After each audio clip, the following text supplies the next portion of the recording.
Hello, it's Rebel Black here from Bowerbirds, and this is 9 slides for creating a great pitch deck. So, we are wanting to be able to express really succinctly and clearly your organization or enterprise or big idea to whoever it is that you're presenting it to. So, the 9 key slides to include in your ideal pitch deck are the problem and opportunity, the solution, the market, a business model, your value proposition, your team, your financial projections, your milestones, and your calls to action. 9 simple slides. You can, of course, embellish on these if you need to take up more than, one slide per concept, but I highly recommend getting it down to as fewer slides as possible. But these are the 9 elements that you must include at a bare minimum if you're going to present your idea in a really powerful way and cover all bases. So what's a pitch deck? Well, a pitch deck is a presentation used to convince potential investors or stakeholders to support a business idea, project, or outline key aspects like the problem, solution, market, and financial projections. It's really just a summary document. Before the days of Canva and fancy slides and decks, it might have been just done in a simple Word document. It might have been done on posters. It's really just a way for you to express the idea or concept you're trying to sell. So the reason to have a pitch deck is to provide a structure for you to share your big idea in a way that conveys its impact, its potential, and its value proposition to those who want to get involved. It's a concise way to educate, inspire, and activate your audience. And it is a tool for you to use to market and communicate your idea or concept. And I love the story of Melanie Perkins, who is one of the co-founders of Canva, which is the platform that I've used to develop these slides. And is an amazing product. She's an Australian woman. I remember reading an article that she said she had pitched using her pitch deck and refining and honing it over 100 times before she got her first yes to a company that is now worth many, many billions of dollars and provides extraordinary value in the marketplace. So that is the power of a pitch deck. So slide 1, problem or opportunity. This is where we clearly want to define the problem that your business or your idea solves, or the opportunity that you're capitalizing on. So it sets the scene for why it is that you are wanting to get your stakeholders involved. Number 2 is the solution. Now, this is where you explain your business's unique value proposition and how it identifies the problem or capitalizes on the opportunity. And so this is the very simple kind of summary. And again, sometimes on your slide decks, you might only be using 1 or 2 key images or 1 or 2 key phrases that you're then speaking to. The third slide is the market, and this is data analysis on the target market, any trends or potential that you might be seeing. So that may be an upward trajectory or a downward trajectory, depending if you're wanting to capitalize or solve a problem. So again, you're wanting to look at the size of the market, who is the market, what is the trends of the market, what's the scope and potential for your idea or organization. Number 4 is your business model. So this is how you describe, or where you describe how your business or the idea is going to generate revenue and how it's going to operate and how it's going to be sustainable or regenerative into the future. So this is the tactical business model. How many products or services are you going to sell? Who's going to look after it? The very simple example of your business model. And there's also a video on the Lean Canvas or business model canvas that I would recommend you going through the process of using that to inform this slide. Number 5 is your value proposition. So this is explaining to your stakeholders why your business or your entity or your idea is better than the competition, what makes it unique. And there are some really interesting ways to express the value proposition, and we'll have videos about that as well to look through. But it's really going to be a very simple expression of the value that you're bringing to the world.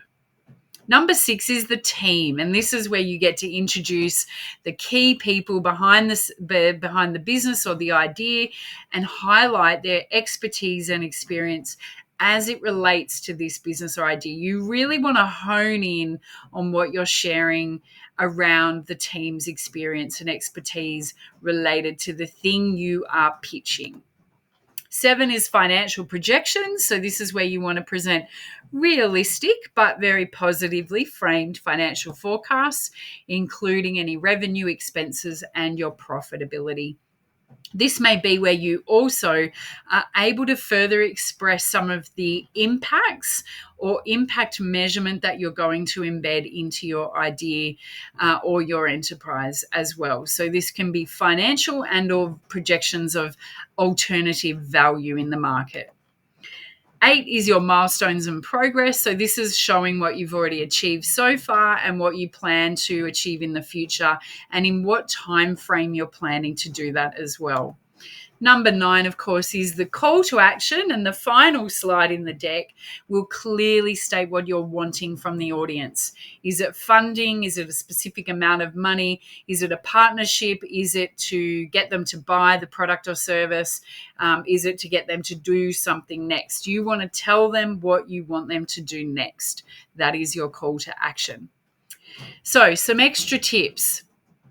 You want to keep it concise. You want to aim for a presentation that's easy to understand, does not overwhelm the audience. Keep visuals simple, but really incorporate powerful images or charts or graphs that make more engaging and memorable, and impact images of, for example, the market that you're going to support and service. You want to make sure that you're telling a story. People really love stories. They relate more to them. So make sure that there's a beautiful narrative that threads through your pitch that speaks to the audience that you're presenting to. Practice, practice, practice. Rehearse, rehearse, rehearse. You want to make sure you're tailoring it to your audience. So it's really important that you know who's going to be in the room that you're pitching to, so you can customize your deck to that specific needs and interests of that audience. Focus on the value, emphasize the benefits and advantages of your project or business. Use a professional design, keep it as visually appealing as possible without being overwhelming or too over the top. Don't overload with slides. And then use the 10, 20, 30 rule to aim for a presentation with no more than 10 slides, no more than 20 minutes, and no more than 30 points. Make your text no smaller than 30 points. So it's making you be concise. Now, that may not always be the case. You may not have 20 minutes to pitch. You may have 5 minutes or 10 minutes. So you want to just, again, keep the rules to that. And you may need to make your slide deck or your pitch deck even shorter or smaller if you've got a smaller time. And you could probably go by the rule of half. So 5 minutes, 5 slides, 5 minutes, and keep your slides at, 50 points, for example, so that you're keeping it at a high level. I've offered you some great examples of some pitch decks. So there's a link in this document that you'll be able to go to. And I also really want to encourage you to explore the templates and also the artificial intelligence, the AI tools that are out there in the market to really help you hone in. See what other people are doing. Look at the templates that are available for you to keep it simple. Look at the examples from companies like Airbnb and Uber and LinkedIn and see just how simplified their pitches are and just how successful they've been as well. We do not want to overwhelm or over-enthuse in this process, and you want to keep refining your pitch deck over time as you present it to people, get feedback, and keep refining your deck. Now it's your turn to get creative. Start creating and get some of the inspiration that we've shared there, and also really encourage you to look for some templates. Now, I've got a couple of an example here that I really like. This is actually 28, so it breaks some of the rules, but you'll see why. It has the high level overview. So here's the problem opportunity, slide number 1, but they've actually broken it out into 3 simple slides. Now, you might not want to do that, or you might want to do that. So it's a lot longer because they have identified, say, 3 problems, 3 solutions. So they've put those on 3 different pages. But at a high level, they have got everything that's included in the 9 slides that we've just spoken about. But it is a really good, simple deck that you might be able to use as a template to create your own. And of course, using templates like Canva are really helpful because you can customize them to your brand look and feel. And they made it really, really simple. So have fun creating and enjoy the process of not only developing your pitch deck, but practicing your pitch deck, and then finally pitching using your pitch deck. And if we can be of any service at all, please reach out to bowerbirds.com. We look forward to hearing from you, and happy pitching. May your bower be blessed.